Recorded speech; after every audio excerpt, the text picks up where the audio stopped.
بعض الناس بوجوب الغسل، اغتسل فمات، فقال صلى الله عليه وسلم: قتلوه قتلهم الله، هلا سألوا إذا لم يعلموا.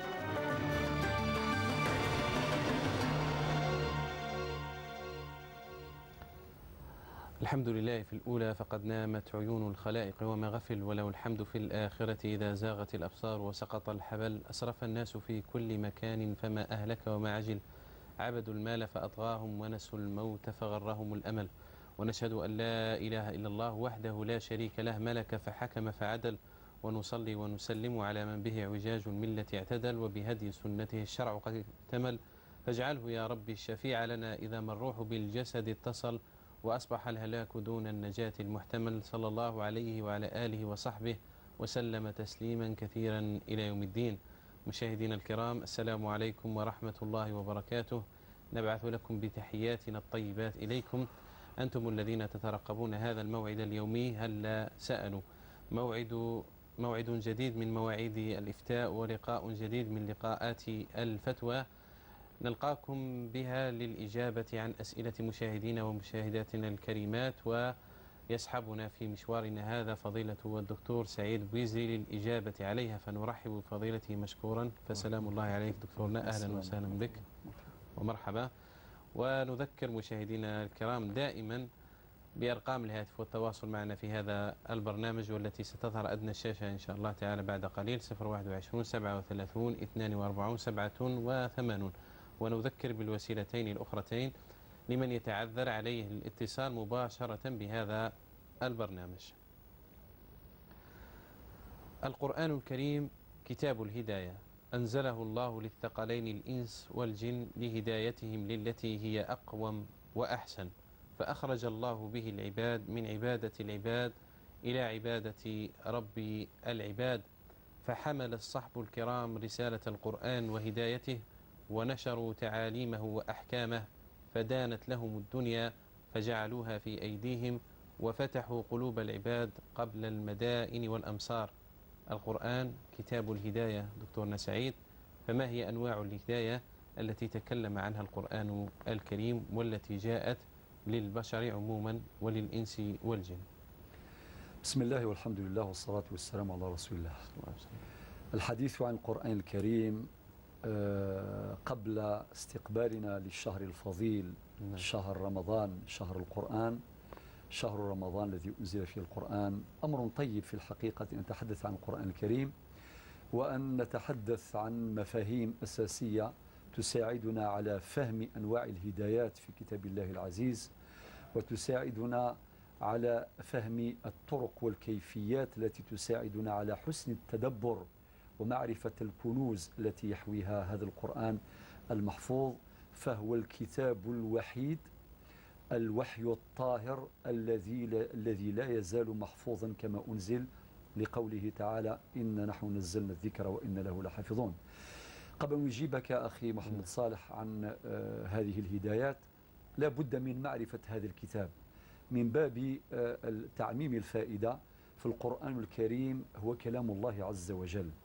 علماؤنا حينما عرفوا القرآن الكريم وبينوا هذا المفهوم المضبوط بذكر قيود أساسية تميزه عن سائر الكتب، فقالوا أن القرآن الكريم هو كتاب الله عز وجل، أو هو كلام الله، تمييزا له عن كلام النبيين، وتمييزا له عن كلام البشر وكلام الملائكة إلى غير ذلك. فهو كلام الله عز وجل المعجز، إشارة إلى أن القرآن هو المعجزة الخالدة. اقتضت حكمة الله عز وجل أن يؤيد جميع النبيين وجميع المرسلين بالمعجزات، معجزات حسية مؤقتة زمانا وإنسانا ومكانا. فالكل يؤمن، المسلمون يؤمنون بعصا موسى ويؤمنون بناقة صالح وغيرها، ولكن هل شهدناها؟ ما رأيناها، ولكن صدقنا بها وآمنا بها لأنها جاءت في الوحي الطاهر في كتاب الله العزيز. أما القرآن الكريم فهو معجزة الله الخالدة إلى أن يرث الله الأرض ومن عليها، المعجز المنزل على سيدنا محمد صلى الله عليه وسلم، تمييزا لهذا الكتاب عن سائر الكتب الإنجيل الذي أنزل على عيسى، والتوراة على موسى، والزبور على داود، وصحف إبراهيم، وهكذا. المنزل على سيدنا محمد صلى الله عليه وسلم باللفظ العربي، لقوله تعالى إنا أنزلناه قرآنا عربيا، ولقوله تعالى بلسان عربي مبين. المنقول إن بالتواتر، التواتر الذي يفيد القطع واليقين. طبعا لا أشرح هذه القيود وهذه الضوابط ربحا للزمن. المتعبد بتلاوته، نعبد الله عز وجل بتلاوته. يكفي أن نعلم حديث النبي عليه الصلاة والسلام الصحيح: لا صلاة لمن لم يقرأ بفاتحة الكتاب. ونحن نقف أمام الله عز وجل نعبده ونصلي ونتقرب إليه بصلواتنا، نقرأ القرآن الكريم ما تيسر من كتاب الله عز وجل. المنقول إلينا بالتواتر كما قلت والمتعبد بتلاوته، المكتوب بالمصاحف، والقصة معروفة، كتابة القرآن الكريم بالمصاحف وجمعه وتدوينه إلى آخره، والإشارة إلى المصحف الإمام في عهد عثمان بن عفان، إلى أن أقول في آخر قيد: المبدوء بسورة الفاتحة، المختوم بسورة الناس توقيفيا. فحينما نفتح القرآن الكريم أول سورة نجدها في الترتيب المصحفي هي سورة الفاتحة، موش في ترتيب النزول. وآخر سورة نجدها في المصحف الشريف هي سورة الناس، ليست في الترتيب هي في الترتيب المصحفي، ليس في الترتيب يعني في النزول. أنتم أشرتم من نعم. ترتيب توقيفي يا شيخ. ترتيب توقيفي. نعم. واجتهاد من الصحابة عليهم الرضوان. فبالتالي ولكن هذا هو الترتيب. أما ترتيب النزول فليس كذلك. فأول آية أنزلت كما يعلم الجميع هي اقرأ باسم ربك. نعم. هي في أواخر المصحف الشريف. أما بالنسبة لآخر آية أنزلت فالمسألة خلافية، ولكن رأي جماهير العلماء هي الآية 181 من سورة البقرة: واتقوا يوما ترجعون فيه إلى الله ثم توفى كل نفس ما كسبت وهم لا يظلمون. هذا قول جماهير العلماء. هناك قول يقول غير ذلك من تلك الأقوال: اليوم أكملت لكم دينكم وأتممت عليكم نعمتي. ورد العلماء باقي العلماء على هذا القول قائلين أن هذه الآية هي أنزلت في حجة الوداع، ولكن لم يكن آخر ما أنزل. المهم هذا يفرقون بين آخر آية وآخر سورة. وآخر سورة. نعم. بالنسبة للهداية، حينما نقرأ سورة الفاتحة تتكرر معنا في كل ركعة، نقول اهدنا الصراط المستقيم، ونجد قوله تعالى: إن هذا القرآن يهدي للتي هي أقوم. ونجد قوله تعالى: وهديناه النجدين. أكتفي بذكر هذه الهدايات من خلال هذه الآيات. حينما نقف عند قوله تعالى: وهديناه النجدين، هذه هداية الدلالة. تدل الله عز وجل بين لنا طريق الهداية، طريق الطاعة، طريق الحق، طريق الصواب، الطريق الذي يوصلنا إلى الله عز وجل بسلامة. ولكن الإنسان قد يختار، وهو المخلوق المكلف المختار، قد يختار الطريق الأخرى، يختار طريق المعصية بدل طريق الطاعة، يختار طريق الضلال بدل طريق الهداية. ولكن نجد هداية أخرى واردة في سورة الفاتحة: اهدنا الصراط المستقيم، وهي هداية التوفيق والمعونة. يعني حينما نكرر هذا الطلب نقول: يا ربي اهدنا الصراط المستقيم، صراط الذين أنعمت عليهم غير المغضوب عليهم ولا الضالين. وكأننا نقول سبحانه وتعالى: يا ربي اهدنا الهداية الأخرى، الهداية الثانية التي هي هداية التوفيق والمعونة. أرشدنا، خذ بأيدينا لكي لا نضيع. وهذه أرقى ألوان الهدايات التي يسألها الإنسان من رب العزة سبحانه وتعالى. اهدنا الصراط المستقيم يعني خذ بأيدينا لكي لا نضيع. فهذه هداية التوفيق والمعونة، أي وفقنا لطاعتك، خذ بأيدينا، يسرنا العبادات إلى آخره. أما الآية الأخرى: إن هذا القرآن يهدي للتي هي أقوم، في جميع المجالات، في مجال العقيدة، وفي مجال العبادة، وفي مجال المعاملات والعادات المختلفة، وفي مجال السلوك والأخلاق. أشرح باختصار. في مجال العقيدة القرآن الكريم يهدي البشر إلى أقوم طريق في مجال العقيدة. فالعقيدة كما وردت في كتاب الله العزيز عقيدة واضحة ميسورة سهلة، يستطيع أن يفهمها الإنسان سواء كان متعلما أو غير ذلك وأؤكد على ذلك. يعني لا تشترط مستوى معينا في الفقه أو في العلم لكي يستوعب المسلم يعني قضايا العقيدة كما هي في كتاب الله العزيز. حينما يقول الله عز وجل قل هو الله أحد، واضح، ربي وحده ما عنده الشريك. حينما يقول ربنا سبحانه في أواخر البقرة بعد آية الكرسي فمن يكفر بالطاغوت ويؤمن بالله فقد استمسك بالعروة الوثقى لا انفصام لها، واضحة. حينما يقول ربنا آمن الرسول بما أنزل إليه من ربه، بيان لمسائل العقيدة لركائز الإيمان، آمن الرسول بما أنزل إليه من ربه والمؤمنون كل آمن بالله وملائكته وكتبه ورسله لا نفرق بين أحد من رسله إلى آخر الآيات. فقضايا العقيدة واضحة جدا في آي كتاب الله العزيز. إذن رب سبحانه من خلق القرآن الكريم اهدانا للتي هي أقوم في مجال العقيدة. لو قارنا يقال بالضد تتبين الأشياء بين عقيدة التوحيد الواضحة في القرآن الكريم والمؤكدة طبعا في سنة المصطفى صلى الله عليه وسلم والعقائد الأخرى المنحرفة كعقيدة الهندوس مثلا عباد البقر، عقيدة المجوس، والعقيدة القديانية والبهائية والبابية وإلى آخره، وعقيدة النصرانية المسيحية اليوم عقيدة التثليث باسم الأب والابن وروح القدس. هو ربي واحد ولا رجعوه ثلاثة؟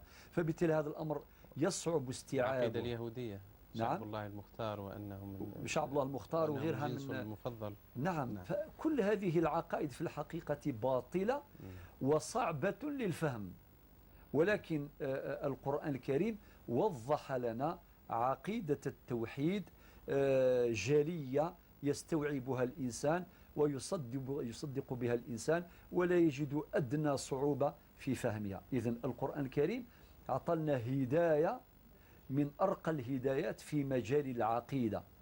ثم في مجال العبادة أيضا عبادتنا الإسلامية واضحة، الصلوات الخمس واضحة، 5 صلوات مفروضات فرائض، والفضل إضافة إلى الرواتب والمندوبات وغيرها من ألوان الصلوات. كل شيء واضح في كتاب الله العزيز. العبادات كلها رب سبحانه حينما قال في سورة الذاريات وما خلقت الجن والإنس إلا ليعبدون، إذن مسألة حار فيها الفلاسفة أخي محمد صالح، أليس كذلك؟ حينما نفتح كتب الفلسفة وكتب الحضارات القديمة هناك ألوان من التيه والضياع تماما. لذلك قيل لو أن القرآن نزل على غير العرب لا ذهب، لكون العرب كانوا أمة أمية لا تتعلم ولا تقرأ، ولو كانت على نوع من الحضارة والفهم والعلم لبقوا يتجادلون في القرآن الكريم وتركوا العمل به، ولكن حكمة الله اقتضت أن تكون فيهم. ثم لما دخلت تلك العقائد كما أشرتم شيخنا سعيد اختلط، فأصبحنا نسمع يعني كما قلتم في العقائد أصبحنا نسمع أشياء ونقرأ أشياء يعني صعبة الفهم ومصطلحات، وجعلت لذلك كتب كالجوهر والعرض، وأن الله يعني أصبح يوصف بأشياء صحيح. مستحيل أن الإنسان الدارس يفهمها سهلة ميسرة. ومن غرائب ما قرأنا في الحضارات نجد الحضارة الفينيقية البابلية الأشورية الحضارات القديمة نجد مثلا يعني. من يعبد مظاهر الطبيعة، يعبد الريح والمطر والرعد والصاعقة إلى آخره. هناك من يعبد القمر ويعبد الشمس وهكذا.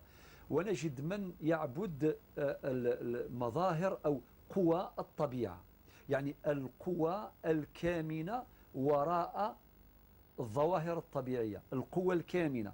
يقول لك أنا لا أعبد الشمس ولكن أعبد القوة التي تختفي التي هي وراء الشمس، لا أعبد الصاعقة أو الريح أو المطر ولكن أعبد القوى الكامنة وراء هذه الظواهر. إذن أنواع من الترهات.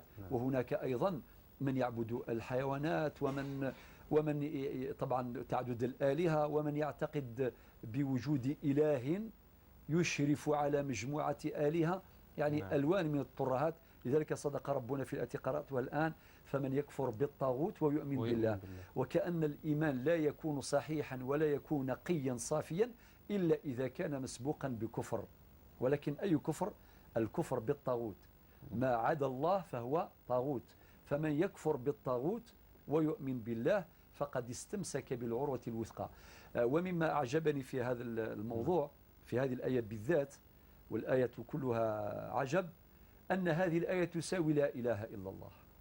نعم. بلغة القياس كي تقول فمن يكفر بالطاغوت هذا نفي تساوي لا إله، ويؤمن بالله تساوي إلا الله. إلا الله تعالى. فمن يكفر بالطاغوت ويؤمن بالله النتيجة فقد استمسك بالعروة الوثقى لا انفصام لها. المجال الثالث هو مجال المعاملات. أيضا القرآن الكريم يهدي البشر إلى الطريق الأقوم في مجال المعاملات، في العلاقات بين الجيران، في العلاقة بين الحاكم والمحكوم من خلال القواعد والمبادئ الكثيرة في هذا الباب، في العلاقة بين أفراد الأسرة الواحدة والمجتمع الواحد، في المجال الاجتماعي، في المجال التجاري الاقتصادي المالي. يعني القرآن الكريم وضع معالم كثيرة تضبط حركة الإنسان في جميع المعاملات الدنيوية. والمجال الأخير وهو مجال السلوك والأخلاق. تصور معي أخي محمد صالح إنسانا مسلما يعني آمن بالله الواحد، عقيدة صافية، يؤدي جميع العبادات ويحترم أحكام الشريعة في مجال المعاملات، وإذا لم يستكمل هذا الفضاء الرابع وهو الجانب السلوكي الجانب الأخلاقي به نقص يقينا، ولكي يكتمل يجب أن يستكمل فيها الفضاء الرابع وهو مجال السلوك ومجال الأخلاق. فنجد آيات كثيرة تضبط حركة الإنسان في مجال السلوك في مجال الأخلاق وتزرع فيه الفضائل، وكذلك تجرده وتستأصل منه الرذائل. وأختم هذا الجواب بما ورد في أوائل سورة المائدة: اليوم أكملت لكم دينكم. لا يكتمل الدين إلا إذا استوعب هذه المجالات: العقيدة، العبادة، المعاملات، الأخلاق. اليوم أكملت لكم دينكم وأتممت عليكم نعمتي ورضيت لكم الإسلام دينا. فالدين قد اكتمل. من أراد أن يدخل في هذا الدين فليعتنق هذا الدين ويجد راحته في الدنيا وسعادته في الدنيا تمهيدا للسعادة الأبدية. نعم. شكر الله لك دكتورنا سعيد على ما قدمت وأسلفت من هذا البيان حول هداية القرآن الكريم وأنواع الهداية في القرآن الكريم. ويتواصل الحديث عن القرآن الكريم في لقاءاتنا القادمة بحول من المولى وقدرته إن شاء الله تعالى. وفي تلقي مكالمات المتصلين والمتصلات ببرنامج هلا سألوا على أرقام التواصل 021 37 42 87. فهل هناك من مكالمة؟ نعم، في مكالمة من غرداية معنا أختنا أسماء، تفضلي.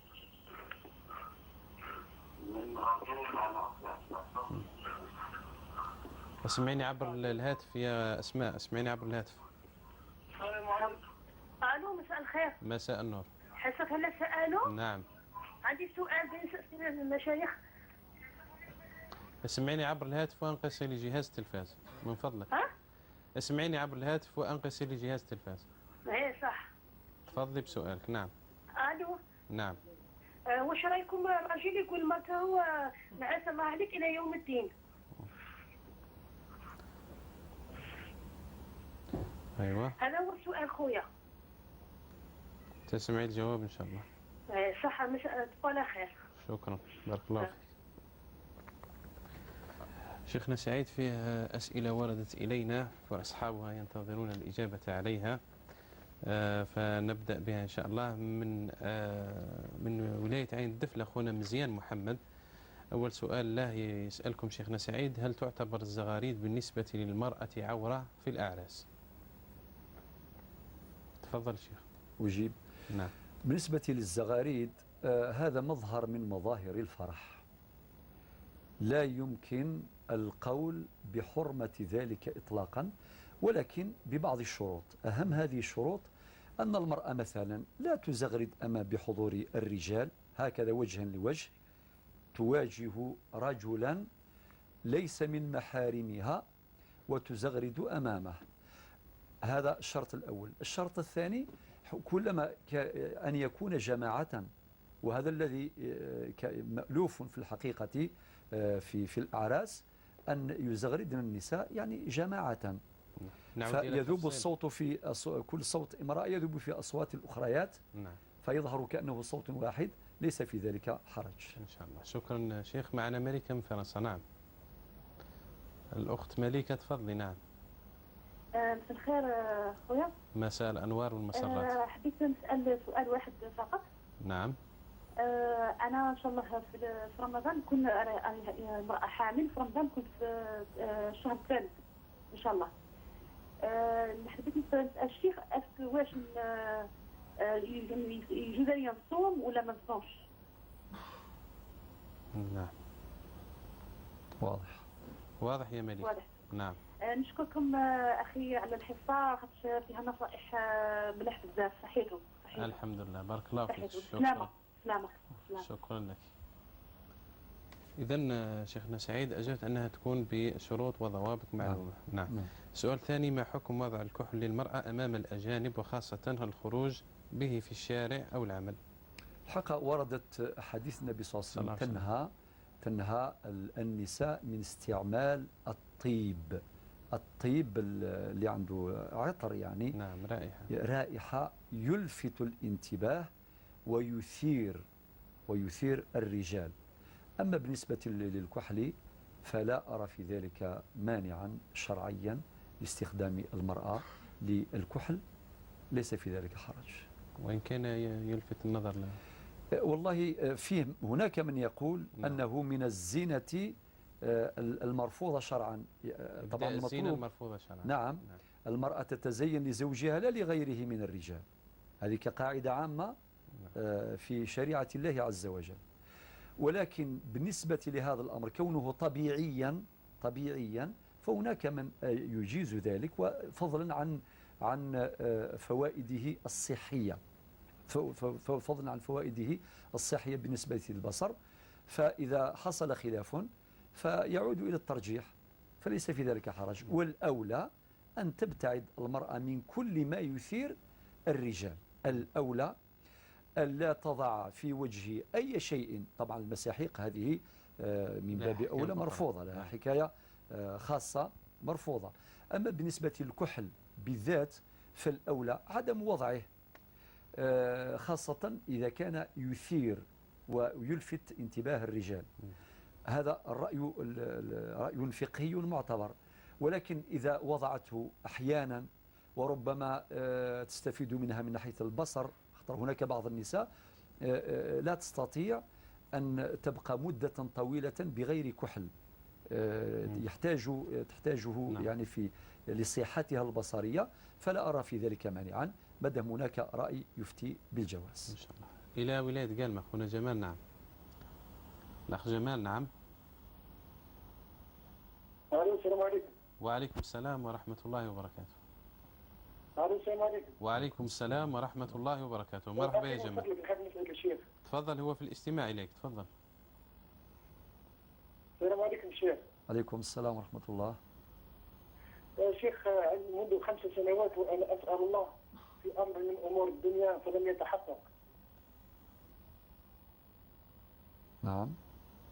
فلماذا تنصحني يا شيخ؟ جزاكم الله خيرا. نعم. الله يسلمك، الله يبارك فيك. تسمع النصيحة من الشيخ إن شاء الله. نعم. شكرا يا جمال، بارك الله فيك. شكرا. إلى السؤال الموالي من أخونا محمد مزيان من ولاية عين دفلة، يسأل عن في أي وقت تصلى صلاة التسابيح؟ صلاة التسابيح تصح وتجوز في كل وقت تصح فيه صلاة النافلة. يعني في كل وقت تصح فيه صلاة النافلة. تصلى في وقت الضحى بعد الشروق، تصلى بعد الزوال، لا تصلى مثلا بعد العصر، يعني من العصر إلى غاية المغرب في هذا الوقت لا تصلى فيه، يعني في أوقات حل النافلة، في أوقات حل النافلة نعم. تجوز فيه وقت صلاة التصابيح. نعم. شكرا شيخنا سعيد. إلى فريدة من العاصمة. نعم. نعم يا فريدة. الأخت فريدة تفضلي. فريدة هل أنت في الاستماع؟ تفضلي. السلام عليكم. وعليكم السلام ورحمة الله وبركاته. من فضلك أنا يا فريدة من العاصمة. نعم. شوف أنا أخي الحمد لله أنا متزوجة ومهنية في داري. نعم. البارح صارت مشكلة مع زوجي. نعم. عندي بنيتة صغيرة يعني هكذا مع أخوها تلعب. نعم. باباها زقا قال لي أنت ماشي مسؤولة. زعف يعني زعف، هو جامي ضرني ولا يعني الحمد لله. نعم. ومن بعد قلت له ديني لباب بابا، هو اول خطره ما رجعليش، وزاد عاودتها له قداش من خطره، بقى لي عيط لبابك يجي يديك، مالك حبيتي تروحي الله يسهل روحي عيط لبابك يجي يديك، هو ما حاوزني ما والو. راك تسمعني؟ نعم. اسكو هذه تعتبر طلقه ولا كيفاه؟ بصح هذا باش نقول لك كنت في ايام كنت في العاده الشهريه، كان عندي تاخر شويه، كنت متقلقه والبارح جاتني العاده الشهريه. واضح يا مليك. نعم. فريدة نعم واضح. ولا نحسب لاني مطلقه وشنو هو الحكم، واش يليق واش يعمل. تسألها شيخ. نعم. واضح. رحتي لدار باباك، يعني جا باباك داك؟ لا ما جانيش، ما عيط، بعد كان ندمت وقلت له سامحني، هو زعف، هو مازال زعفان عليا بصح ما عيطش لبابا. واضح الأخت. لا ما عيطليش، والحمد لله ما كان، هو عمره ما ضرني ولا مع وليديني ولا عنده حسن معنى مهنيه الحمد لله. غير كي وليدي هكذا صارت جاوه مع اخته زقع عليا وانا اللي ظالمه، يعني اللي تقلقت وكنت قلت لك بالحاجه الشهريه درتي تاخر كنت مقلقه. حافظي على هذا الهناء يا فريدة. نعم. حافظي على هذا الهناء واسمعي للشيخ ان شاء الله. فيك خويا. قلت لك حافظي على هذا الهناء واسمعي لي نصيحة الشيخ فيما بعد. شكرا. ولا تعتبر تلقى وشنو هما الشروط. هو ما قال لي ولا حبيتي تروحي كلش ماشي بالسيف، ولا حبيتي روحي عيطي لبابك يجي يديك. واضح يا اختنا فريدة. شكرا بارك الله فيك. شكرا لك. إلى أميرة من فرنسا. نعم. السلام عليكم. وعليكم السلام ورحمة الله وبركاته. الأخ عندي سؤالين. أنا متزوجة وعندي طفل. نعم. عنده في عمره 2 وهو يروح الحضانة. نعم. وفي الحضانة يعني كاين غير اللحم ليس حلالا. نعم. صافي ملي راه يروح الحضانة ما نعطيهش اللحم، ياكل غير يعني الخضر ولا الحوت كي يكون كاين الحوت. نعم. يعني بغيت نعرف اسكو نقدر نعطيه اللحم ولا ما نقدرش، يعني هو صغير مي ما عرفت الجواب. انا قلت بون يفو بيان ايفيتي مي بون حبيت نعرف اسكو يجوز ليه ياكل اللحم غير حلال ولا لا. نعم. والسؤال الثاني هو اني اعمل، ويعني انا ارتدي الحجاب ولكن في العمل يعني يموبليج دو لونلوفي. الو. نعم يا أمينة. نعم. Voilà. Il m'oblige d'enlever le foulard au travail. وأنا أعمل في مكان يعني كاين غير الأطفال والنساء، ولكن كاين أولياء الأطفال اللي يجوا الصباح يحطوهم وفي الحشية يجوا يدوهم. يعني عندي كونتاكت مع الرجال جوست في أوقات محددة، ليس ماشي كاع كل اليوم. نعم. فوالا دونك حبيت نعرف رأي الشريعة في هذا الأمرين. تسمعي إن شاء الله هذا الرأي من فضيلة الدكتور سعيد بويزي. شكرا بارك الله فيك. وفيك بارك الله تعالى. شكرا لك. نواصل مع أسئلة محمد الزيان. ما حكم قراءة القرآن جماعة خصوصا يوم الجمعة ويكون جهرا وبتشويش على المصلين؟ هو في الحقيقة السؤال فيه أمران. الأمر الأول حكم قراءة القرآن جماعة، أجبنا عن هذا السؤال مرارا بالجواز، ليس فيه حرج في الجزائر خصوصا وفي بلاد المغرب العربي عموما. هناك ما يعرف بالحزب الراتب. الحزب الراتب وين يتلاقوا مجموعة من المصلين في المسجد، إما قبل صلاة من الصلوات، قبل صلاة العصر أو قبل المغرب أو بعد ذلك، ويقرؤون يتلون كتاب الله تلاوة جماعية. الجواب عن هذا الشق من السؤال قراءة الحزب الراتب في المسجد جماعة هذا أمر جائز لا غبار عليه، ليس فيه أدنى شك، جائز. بل أكثر من ذلك، نذكر بما قاله فضيلة الشيخ الشعراوي رحمه الله حينما جاء إلى الجزائر وزار بعض بلدان المغرب العربي، قال: ما عرفت سر المحافظة على كتاب الله العزيز في بلاد المغرب العربي حتى زرت هذه البلاد، فعرف السر. وأين يكمن السر؟ أنه كان يدير مراجعة، يقرأوا الحزب الراتب. قال لك الحزب الراتب من إيجابياته المحافظة على القرآن الكريم، من إيجابياته المراجعة، حتى ذاك اللي ما كانش يقرأ أصلا النهار اللي يسمع يتعلم ويحفظ. ثم أن حديث النبي عليه الصلاة والسلام: ما اجتمع قوم في بيت من بيوت الله يتلون كتاب الله ويتدارسونه فيما بينهم، إلى آخر الحديث. يعني نستدل بهذا الحديث النبوي الصحيح على جواز قراءة القرآن جماعة بنية الحفظ، بنية الحفظ وبنية المراجعة، يتلى كتاب الله عز وجل. وفي بنية تعبد. الشيخ سعيد هو يسأل يوم الجمعة مثلا يكونوا في المسجد يقرأوا سورة الكهف مثلا، هنا تكون النية بنية التعبد والتلاوة، يعني هل يختلف الحكم ولا لا؟ طبعا يختلف. إذا كان يعني الواحد يعتبر لزوم قراءة جامعة سورة الكهف، هذا ليس فيه دليل. نعم، يعني كل واحد يقرأها بنفسه. نعم. أما أنه نشرعها تشريعا ونفرضها فرضا وتقرأ بالذات سورة الكهف، نعم، سورة الكهف لهذا الغرض، فهذا لا.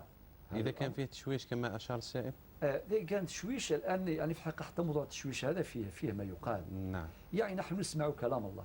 يعني يا أخي محمد صالح، واحد يدخل المسجد يجد الكثير من الناس يتحدثون كلاما آخر، أنت تقول الله أكبر ما تقدر تسكت كل الناس.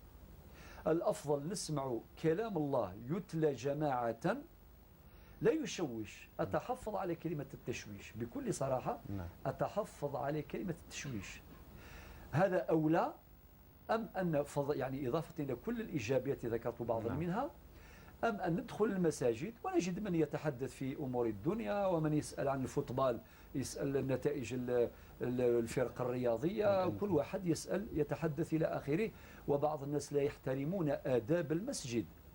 فأعتقد هذه المسألة بدعوى التشويش نعطل هذه القراءات، لا أرى ذلك إطلاقا، اللهم إلا إذا كان مسألة يعني قراءة سورة الكهف جماعة بيوم الجمعة مع تكرار ذلك باستمرار، هذا الذي لا نراه صوابا.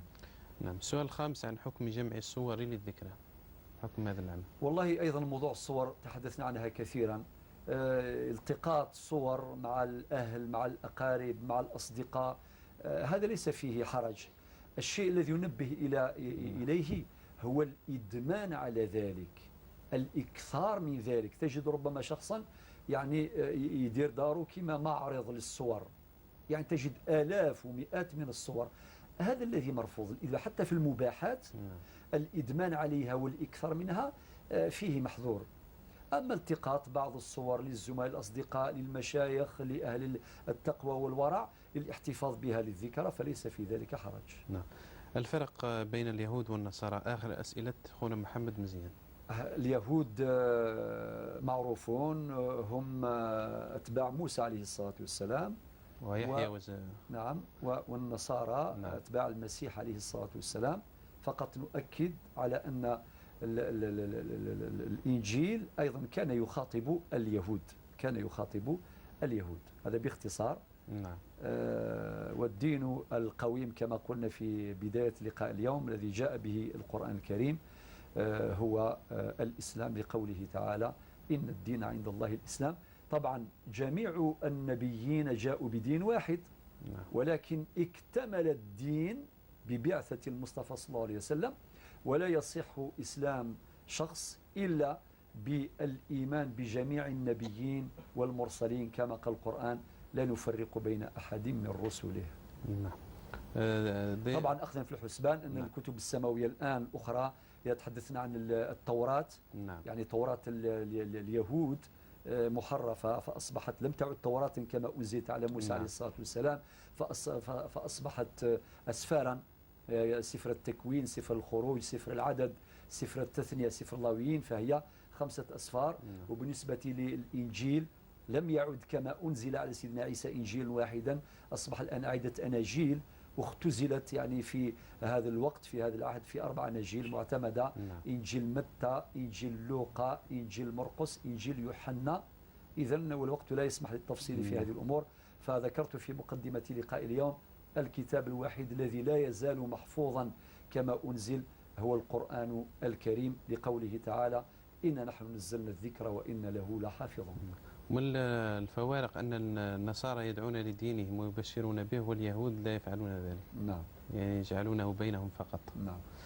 شيخنا سعيد مع سليمة من العاصمة بعثت إليكم تسأل تقول مسألة في الميراث، عمها مات تاركا لزوجة، لو تدون المسألة شيخ، زوجة وأما وأخوين شقيقين وأختا شقيقة وأخوين لأم و3 بنات. نعم. تسأل عن نصيب كل وارث في السؤال الأول. الزوجة الأخت سليمة ترث الثمن لوجود الفرع الوارث، لوجود البنات. والأم في هذه المسألة ترث السدس فرضا لسببين: لوجود الفرع الوارث يعني البنات، ولوجود جمع من الإخوة والأخوات والإخوة والأخت.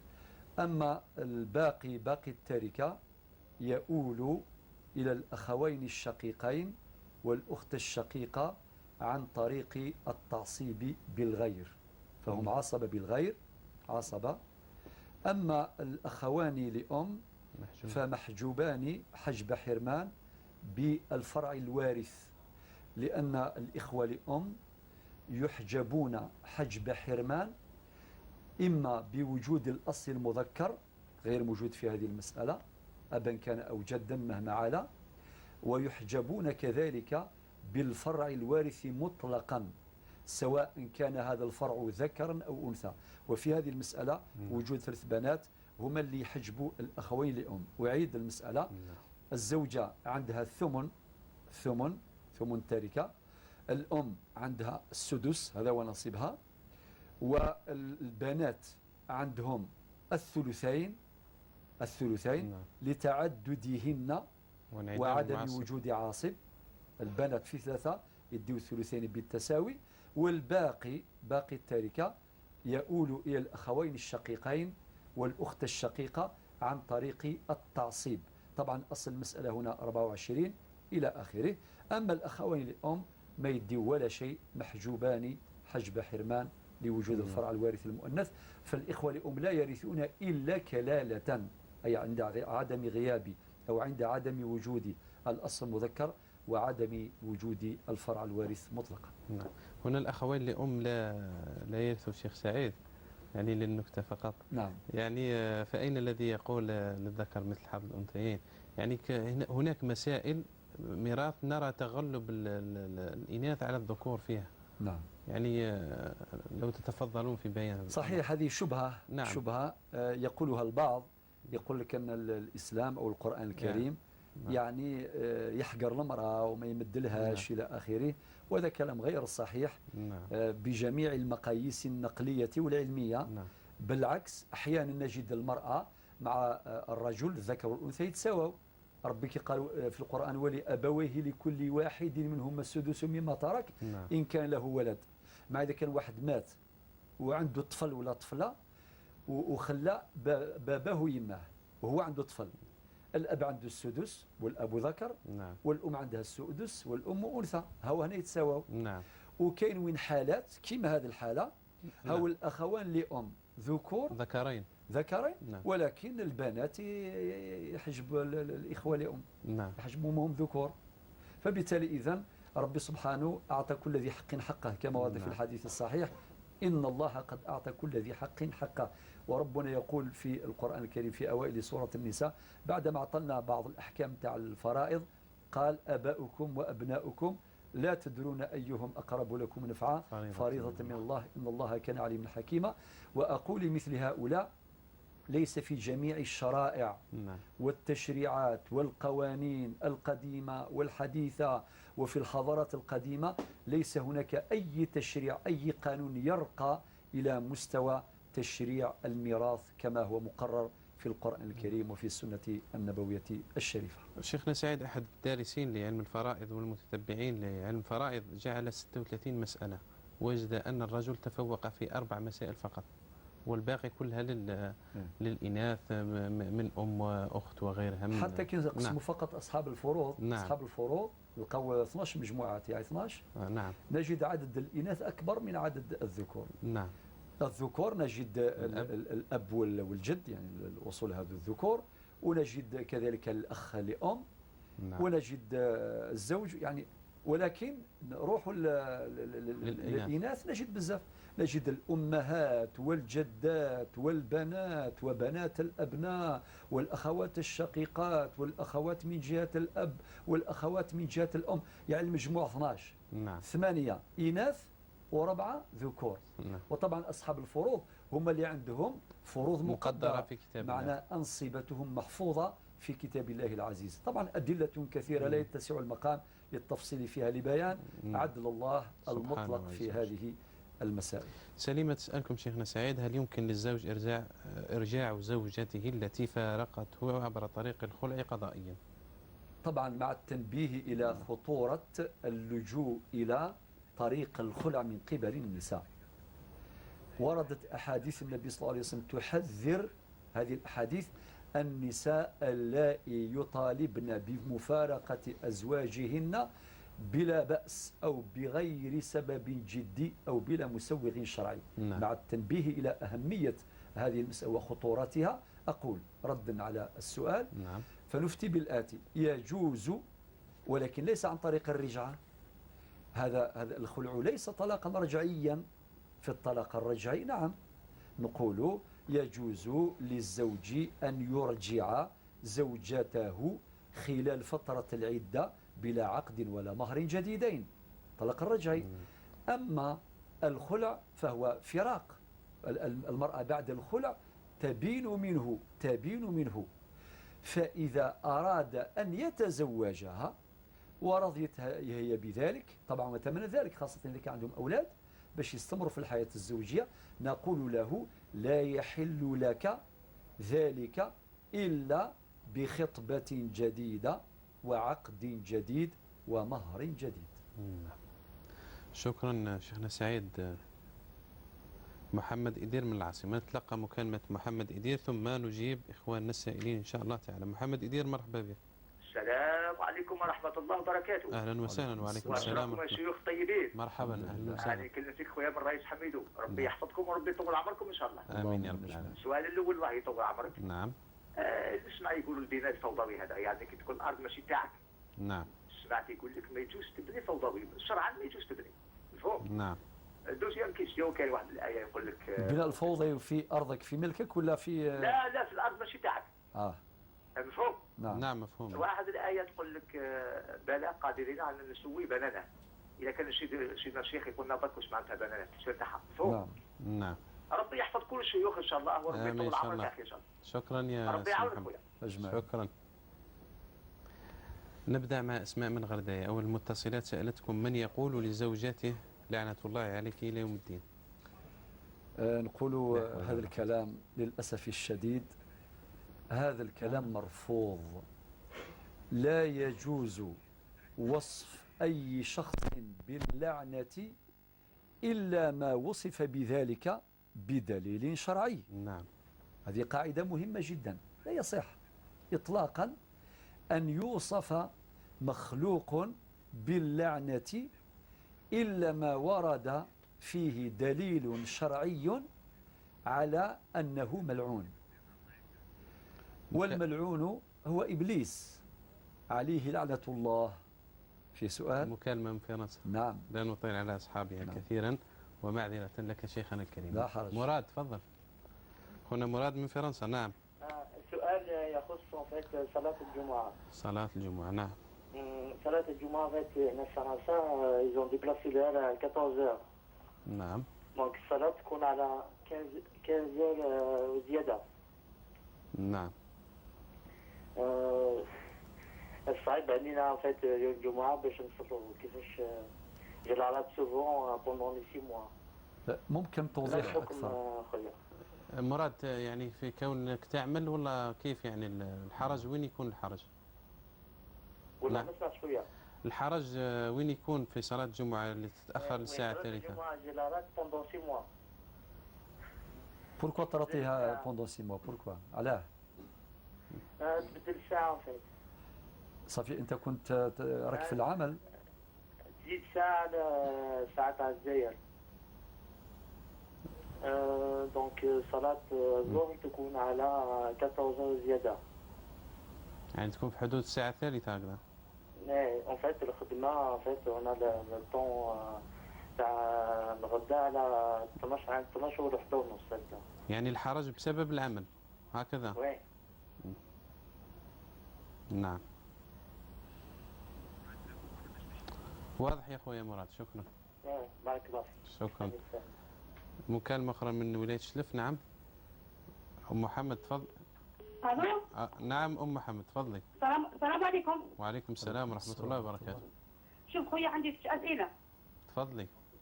شوف السؤال الأول، عندي الزوج تاعي مقلق بزاف. نعم. شوف ولا حاجة ساعة حتى ما كانش كاع، قلت له يدعس عليها، وشوف يتكلم لي يقول لي حامة 6000، ومرات يقول لي حامة 3000، ومرة واحدة قال لي حامة عليا 6000. أفهمني خويا؟ نعم. شوف وسقط الشيخ وقال له ما فيها والو، بس هو كيتكتون على النية تاعو، قال لي أنا مانيش، قال لي كاع الطلاق. أفهمني خويا؟ لا ما عندوش نية الطلاق؟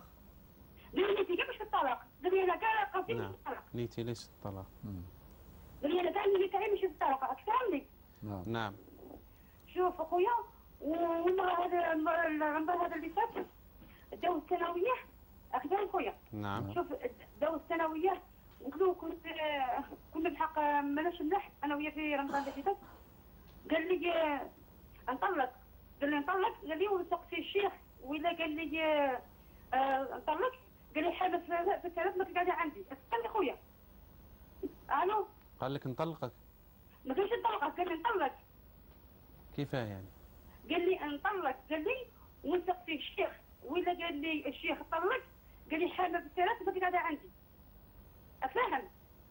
والشيخ ما علاقته بالموضوع؟ يعني يشاوروا في أمر الطلاق، يقول نطلق، يعني هذا الكلام لا يفيد الطلاق وحده هكذا. أما يقول أنت طالق. هو على الزعاف، هو قال لي أنا قال لي كنت تحسن، قال لي نطلق، قال لي يعني هو هدك بالطلاق؟ شوف مش عارفة ولا مش عارفة. المهم هو قال لي كيف بدها كان لا كان قال لي نطلق، قال لي ونثقت الشيخ ولا قال لي الشيخ طلق، قال لي حامل الثلاث ما قاعدة عندي. وهذا مازاك قال لي نفس الهضرة. فهمني خويا؟ الو. نعم نعم. غادي قال لي نفس الهضرة، بصح عندك ما سقط لا شيخ لا والو، غير قال لي زاف وخزايد. واضح يا ام محمد، واضح. أكثر خويا. نعم. والسؤال الثاني، شوف خويا ما عندكش حد الشهر ولا؟ نعم.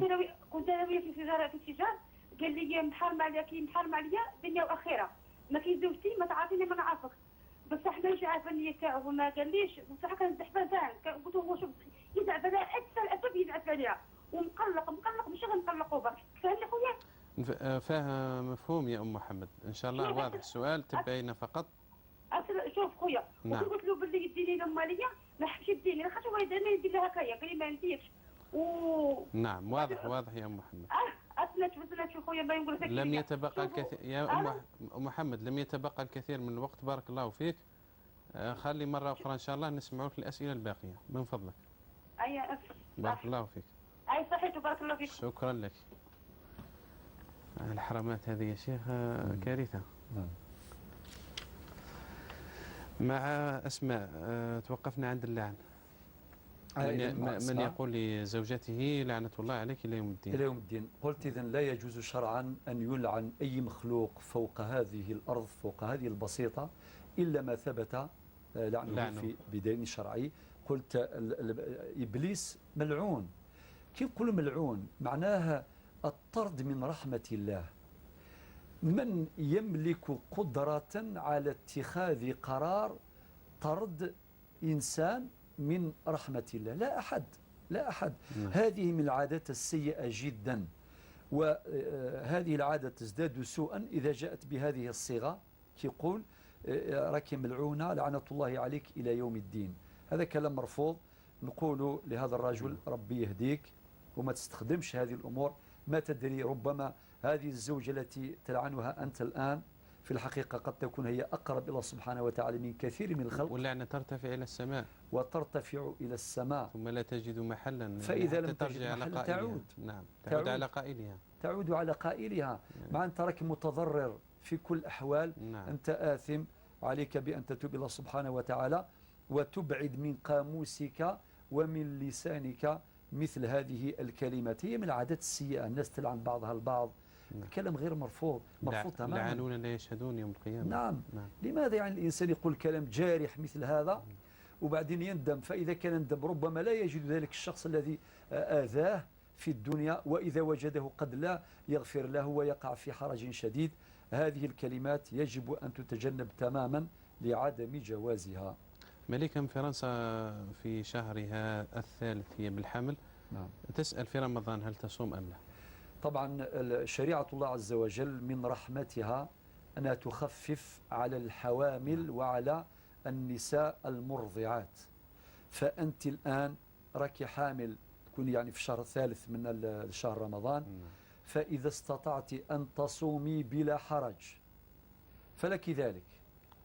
أما إذا كان عندك حرج، تشعرين بالدوخة ولا بالضعف ولا بالعياء والإرهاق، أنت مرخص لك بالإفطار في نهار، يعني في أيام رمضان، وتقضيها إن شاء الله تعالى بعد الوضع، وكي تكوني في صحة جيدة تماما تقضي تلك الأيام، فعدة من أيام أخر.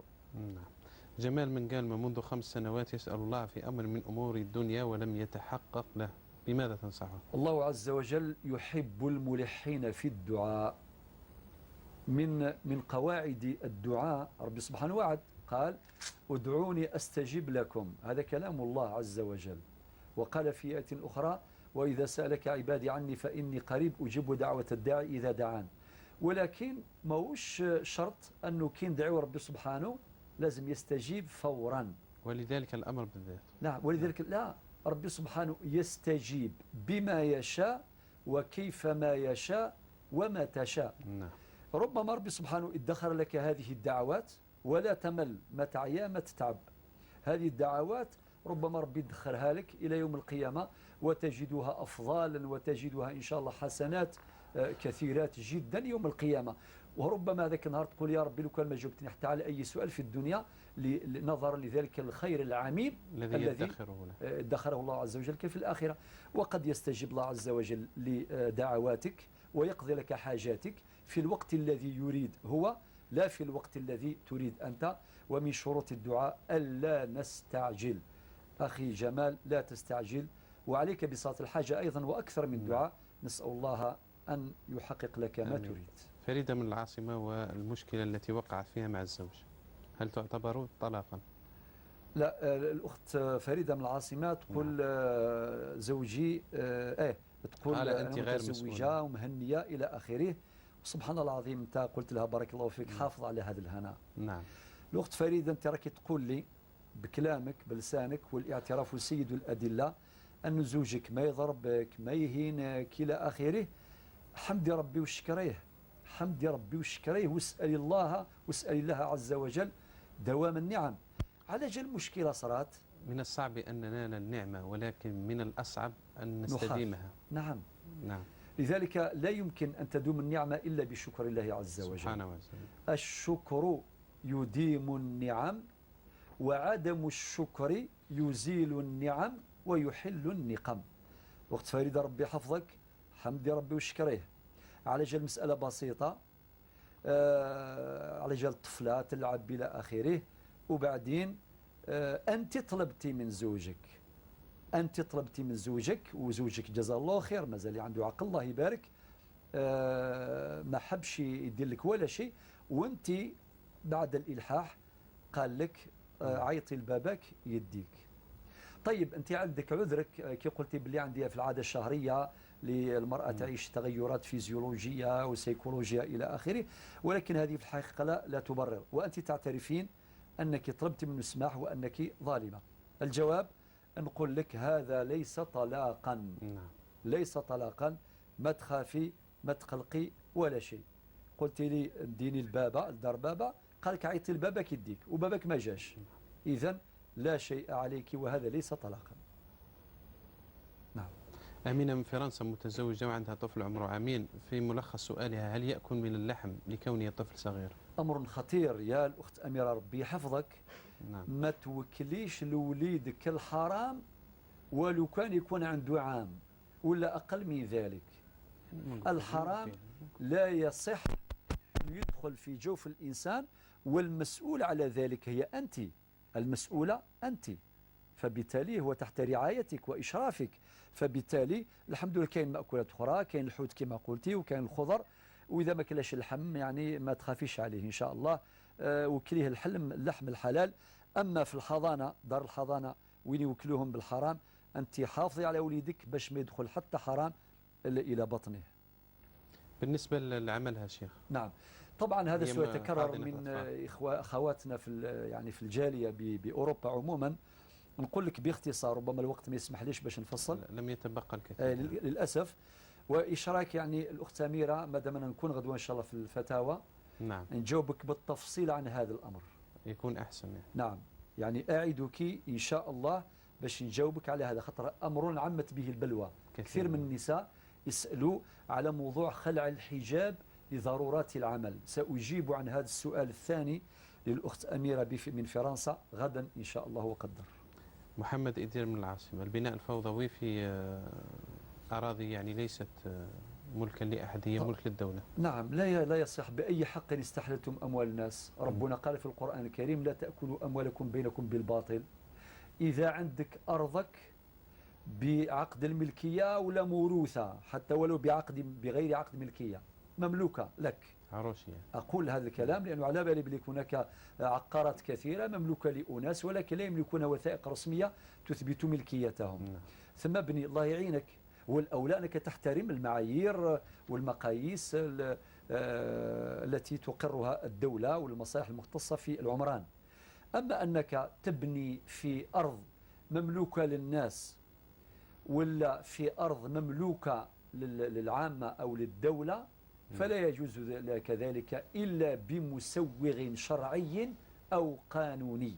إذا ما عندكش هذه المسوغات فلا يجوز لك ذلك. بلى قادرين على أن نسوي بنانا. نعم هذا من الإعجاز في كتاب الله العزيز باش يبين ربي سبحانه أن مسألة البعث هذا أمر تقرر في كتاب الله العزيز وأنه حق وصدق. قال من يحيي العظام وهي رميم، قل يحييها الذي أنشأها أول مرة وهو بكل خلق عليم.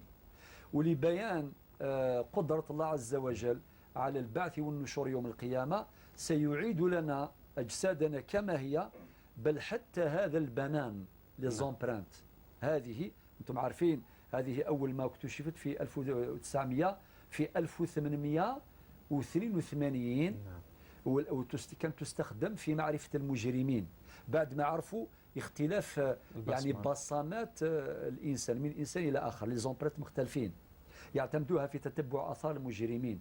فرب سبحانه قادر على أن يعيد لنا هذا البنان، يعني هذه البصمات يعيدها كما كانت أولا. هنا مراد أم محمد غدا إن شاء الله شيخنا سعيد نجيبهم غدا تكون الإجابة على هذه الأسئلة التي طرحوا بها في هذا البرنامج غدا مع فضيلة الدكتور سعيد بويزري بحول المولى وقوته. وإلى هنا يأتي البرنامج إلى نهايته. بعد شكر الله عز وجل نتوجه بشكرنا الجميل والجزيل لشيخنا الدكتور سعيد بويزري ولفريق العمل الذي صحبكم. سلام الله عليكم ورحمة منه وبركاته.